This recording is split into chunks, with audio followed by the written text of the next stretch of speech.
You no longer need boiling water to steam food.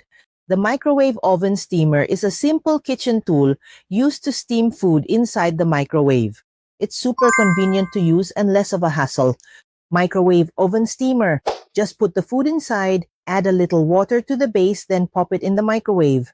I've already placed the sayomai properly here in the steamer. It's ready for me to heat up in the microwave. Heated it up. I just set it for 8 minutes. That's just right to make sure it's perfectly cooked. There you go. Hot, soft, and looks delicious. Perfect when you want something quick but still tastes freshly cooked. If you want easier cooking at home, this is it.